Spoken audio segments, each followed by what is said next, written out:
কোথায় আছেন বলেন, জায়গার নাম? না না, জায়গার নাম বলেন। আমি এখন আছি new market Dhaka. New market Dhaka. এখানে প্রচুর লোকের বসে। New market Dhaka. তো গুলিস্তান যাই দেবো, গুলিস্তান যাবেন না? মানে এখন আমরা গুলিস্তান যাবো, ঠিক আছে? গুলিস্তান এইসব যায় না, কারণ পাশে নদী, ওইটা হচ্ছে Sadarghat. Sadarghat.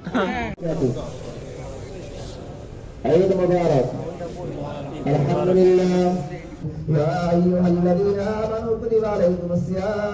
You from? Australia. Oh, I'm a vlogger. Oh, right. I see See your all the cap, hat. brother. Yes.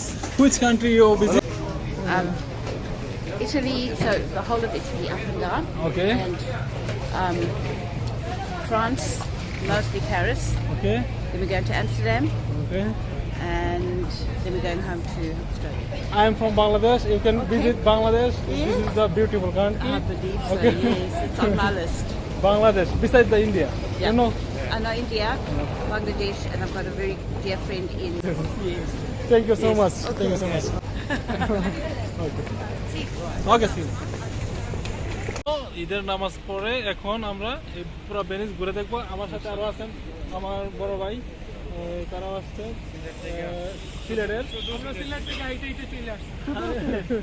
সুদূর সিলেট থেকে চলে আসছি, নো সাগর, নো ডাঙ্কি। আমরা এখানে টাকার জন্য আসি না, আমরা আবার রিটার্ন ব্যাক করবো। আমরা জাস্ট এটা দেখানোর জন্য আসছি যে লিগ্যাল ভাবে আসা যায় ভেনিসে।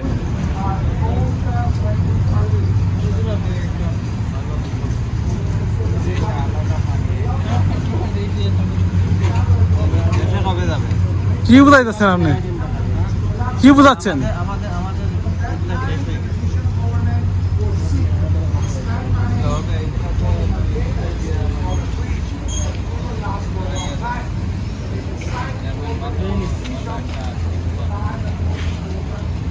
কি বুঝাইলেন? হ্যাঁ, কি বুঝাইছেন? এই নদীতে গোসল করলে বেআই দেশে গেলে। হ্যাঁ,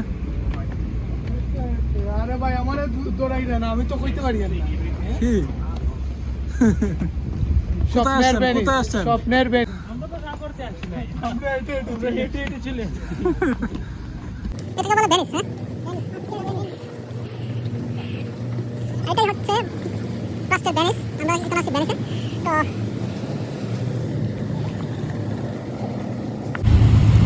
ভেনিসে একটা জিনিস হচ্ছে, এখানে কোনো রাস্তা নেই। ভেনিসের মূল ভেনিস, এর ভিতরে কোনো রাস্তা নেই। এখানে আপনার এক জায়গা থেকে অন্য জায়গায় চলতে গেলে এই নৌকা বা স্টিমার নিয়ে চলতে হবে, বা লঞ্চ। আজকের আবহাওয়াটা খুবই খারাপ, সো মনটাও খারাপ। যাই হোক, কিছুক্ষণের মধ্যে হয়তো বৃষ্টি নেমে যাবে। তো এর আগেও আমি একবার এসেছিলাম এই ভেনিসে। তো আপনারা অনেকেই, এটা হচ্ছে স্বপ্নের শহর, অনেকেরই স্বপ্নের শহর। অনেকেই জীবন বাজি রেখে এই ভেনিসে আসেন। তো এটাই হচ্ছে সেই স্বপ্নের ভেনিস। আমি এবং আমার ছোট ভাই বাইজিৎ, ওই যে ওই পাশে বাইজিৎ, আমার ছোট ভাই। কোথায় আছো? ইতালির ভেনিস।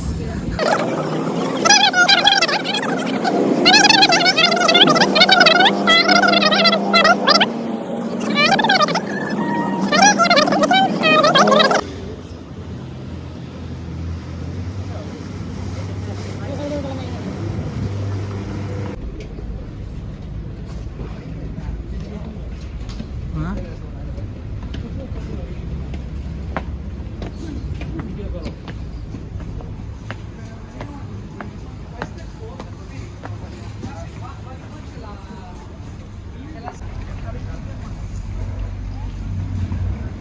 মজিদ।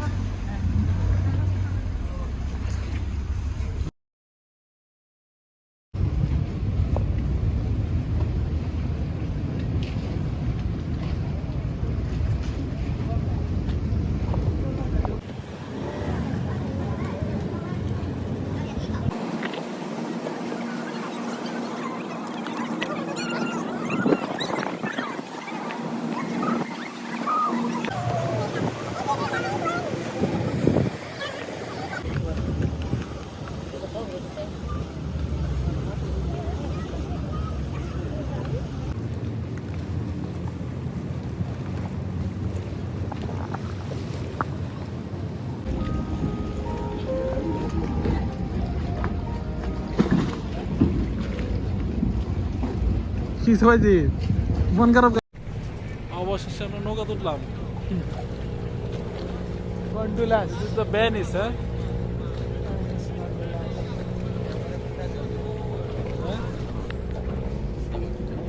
অবশেষে গন্ডোলাসে উঠে হলাম। Gondolas.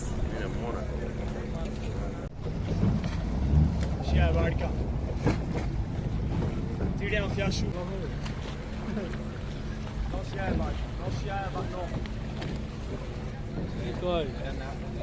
আমি একদিন আগে এইতাম আসলাম, তার লাগি গেছি। বাইরে আরামে বইতে দিলি না। নৌকা যে দুলা তুলে পাঁচটি নিয়ে আমি মন করে না।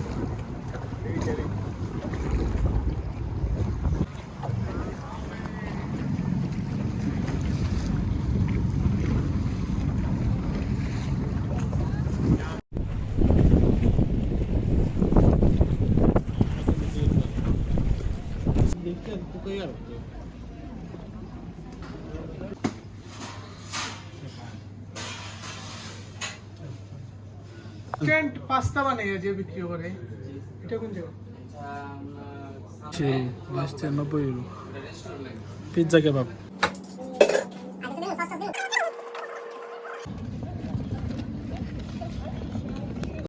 এটা না এগু ভালো লাগছে। কালা প্যান্ট কিনছিলাম না, নতুন প্যান্ট এখন থেকে উত্তর পূর্ব ইতালির ভেনেতীয় অঞ্চলের একটি অন্যতম বৃহৎ শহর ভেনিস বা প্রধান শহর।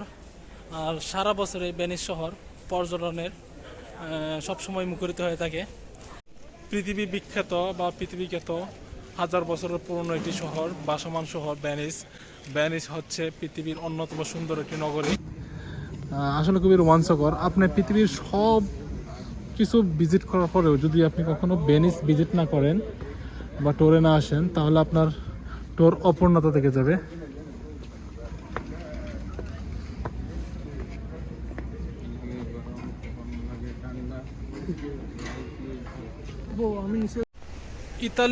ইতালিতে এসে একটা জিনিস জানতে পারলাম যে এখানে কাজের খুবই সংকট। এখানে ডকুমেন্ট ছাড়া আপনার কাজ পাওয়া খুবই দুঃসাধ্য বা কষ্টকর। তো আসছিলাম মূলত আমরা ঈদ পালন করতে, ঈদ সম্পূর্ণ করলাম আলহামদুলিল্লাহ। ভাই পিকচারটা ওখানে তো আকাশের অবস্থা খুবই খারাপ, কিছুক্ষণের মধ্যে হয়তো বৃষ্টি পড়বে। তাই আমরা একটা বাংলাদেশি দোকানে যাই, এখান থেকে আমরা ছাতা ক্রয় করি। এক একটি ছাতা 4 ইউরো, বাংলাদেশি টাকায় প্রায় 600 টাকার মতো। এটা হচ্ছে ভেনিসের অলিগলি রাস্তা। রাস্তা দিয়ে শুধু হাঁটাই যায়, গাড়ি চলে না।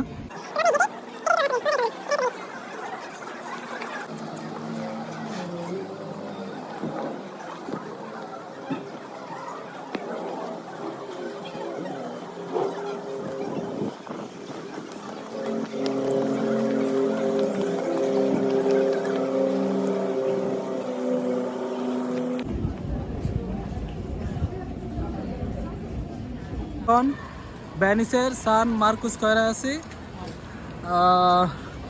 এই যে বিখ্যাত সেই টাওয়ার সান মার্কো স্কয়ার। এখানে টুরিস্টরা এসে সমাগম হয়। আর এর আশেপাশে প্রচুর পরিমাণে বাংলাদেশি দোকান আছে। আর ওইখানে এই ভেনিসে আমি এসে দেখলাম এখানে প্রচুর বাংলাদেশি বসবাস করে। আর আমি শুধু মেস্ত্রে একটা থানা, ওইখানে নাকি 40,000-এর উপর বাংলাদেশি বসবাস করে। আর ওই এলাকাটা পুরো বাংলাদেশের কন্ট্রোল এরকম মনে হয়, কারণ ইতালিয়ান একদম চোখেই পড়ে না। মেস্ত্রে একটা থানা ওইখানে। আর মূল যে ভেনিস, আমরা তো এখন আছি মূল ভেনিসে। এটি মূল ভূখণ্ড থেকে একটু আলাদা, একটা দ্বীপের মতো আঁকা বাঁকা ক্যানেল চলে গেছে। আর এই ক্যানেল দিয়ে নৌকা বা কন্ডোলা দিয়ে আপনি যাতায়াত করতে পারবেন, কোনো গাড়ি ঘোড়া চলে না।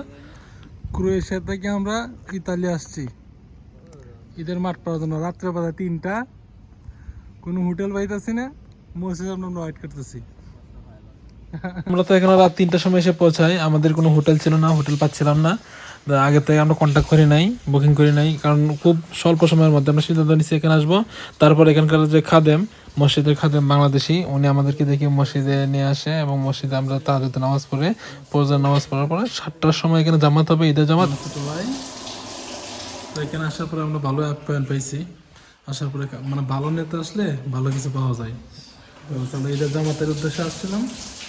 তো আসার পরে এখানে যারা ছিল ইতালিয়ান বাংলাদেশি কমিউনিটি, তারা আমাদেরকে প্রচুর আপ্যায়ন করছে, খাওয়া দাওয়া সব কিছুই ওরা। তারাও আনন্দিত, মানে প্রথম অবস্থায় আমাদেরকে পেয়ে তারাও অনেক আনন্দিত যে আমরাও তো দূর থেকে আসছি নামাজ পড়ার জন্য। আমরা আমাদের আগ্রহী দেখে তারাই অনেক আনন্দিত, আমাদেরকে অনেক আপ্যায়ন করছে, তারা সময় দিচ্ছে, অনেক কিছু দিচ্ছে যা বলার বাইরে। পিৎজা, তারপর অনেক মুভি।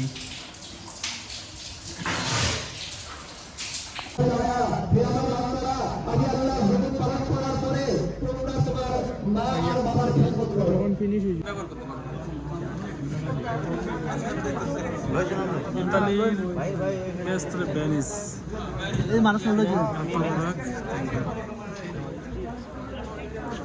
মসজিদ, কমলাক্ষ বিরিয়ানি, ঢাকা বিরিয়ানি।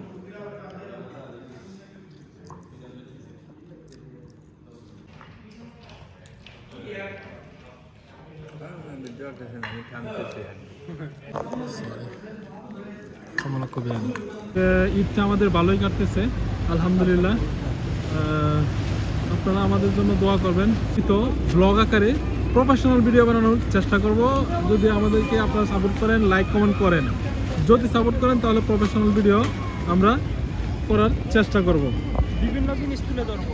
হ্যাঁ, আর বিভিন্ন তথ্য পাবেন। একটা জিনিস মনে রাখবেন, আমার ভিডিওতে যদি আপনারা লাইক কমেন্ট বা ফলো করে রাখেন তাহলে বিভিন্ন তথ্য পাবেন। আমি ইতালি সম্পর্কে অনেক তথ্য দেবো আপনাদেরকে। ইতালিতে বিভিন্ন বিষয় চালু আছে, যেমন স্পন্সর ভিসা, সিজনাল ভিসা। তো এইগুলোতে কীভাবে আসতে হয়, কীভাবে আসা যায়, এই সম্পর্কে কিছু বলবো কথা। এখানে আপনাদের বিভিন্ন সময়ে ইতালি সরকার বিভিন্ন সার্কুলার দেয়। যেমন কিছুদিন পূর্বে ইতালি সরকার 80,000 লোকের একটা সার্কুলার দিয়েছিল। তো এইগুলা কীভাবে আসতে হয়, আপনাকে প্রথমে আপনার নিকটাত্মীয় বা কোনো এজেন্সি, যা কারো মাধ্যমে, আপনার যদি কোনো নিকটাত্মীয় যাকে আপনি বিশ্বাস করবেন, তার মাধ্যমে যদি আপনি কোনো স্পন্সর নিতে পারেন বা কোনো পারমিট নিতে পারেন, দেন আপনি এম্বাসিতে যে অ্যাপ্লাই করে যদি আপনি এখান থেকে কোনো একটা পারমিট আপনি সংগ্রহ করতে পারেন, তাহলে আপনি অ্যাপ্লাই করতে পারবেন ভিসার জন্য। ঠিক আছে, ভিসার জন্য অ্যাপ্লাই করার জন্য, ভিসার জন্য অ্যাপ্লাই করার পরে যখন আপনার ডেট হবে লটারির মাধ্যমে, তখন আপনি এম্বাসি পেজ করে আপনি ভিসা পেয়ে যাবেন। সিস্টেমটা খুবই ইজি এবং খুবই টাফ। যদি আপনার লুক থাকে খুবই ইজি, এবং লুক থাকলে হবে না, লুকের দক্ষ থাকতে হবে, মানে ভিসা দেওয়ার বা পারমিট দেওয়ার এবিলিটি থাকতে হবে। যদি পারমিট দেওয়ার এবিলিটি থাকে তাহলে আপনারা ইজিলিভাবে বৈধভাবে আসতে পারবেন। তবে অনেকে কী করে, আমাদের বাংলাদেশিরা লিবিয়াতে এসে দালালের কপ্পরে পরে সর্বসারা হয়। কেন? ওখানে এসে ওরা একটা ক্যাম্পের মধ্যে, একটা রুমের মধ্যে 20-30 জন লোক রাখে। আমি বিভিন্ন লোকজনের মাধ্যমে জানতে পারলাম তারা একটা রুমের মধ্যে 20-30 জন লোক রাখে। ওইখানে আপনাকে অল্প পরিমাণে খাবার দিবে। ঠিক আছে, অল্প পরিমাণে খাবার দিবে, আপনাকে একদম ওজন কমিয়ে পাতলা বানাবে। দেন আপনাকে একটা বোটের মাধ্যমে, যে বোটে আপনার 5 জন আসা যায়, ওই বোটে আপনাকে 20 জন দিবে, দেয়া ওইটা সাগরে ভাসিয়ে দেবে, যাও ইতালি যাও। তো আপনার অনেক ট্রলার ডুবিতে অনেক লোক মারা যায়, এই অভিবাসীরা অনেক মারা যায়, বিশেষ করে ওই লিবিয়ার থেকে যারা আসে। তো এই পথটাতে আপনারা সবসময় অ্যাভয়েড করবেন, এই পথটাতে আসবেন না, এটা আমার অনুরোধ সবসময়। বৈধভাবে আসেন, চেষ্টা করলে বৈধভাবে আসতে পারবেন। আপনার অবৈধ টাকা আমি দেখছি কি আরও বেশি টাকা খরচ হয় অবৈধ যারা আসে, কারণ ওদেরকে কী করে ওইখানে আটকিয়ে ব্ল্যাকমেল করে, এক একজনের কাছ থেকে 14 লাখ 15 লাখ করে নেয়, বাট আপনার জীবনটাকে পানিতে ভাসিয়ে দেয়, জলে ভাসিয়ে দেয়। এটা তো কোনো লাইফ না।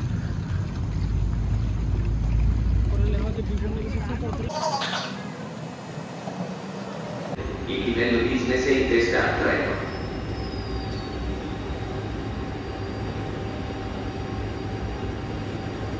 কিসের বাজে?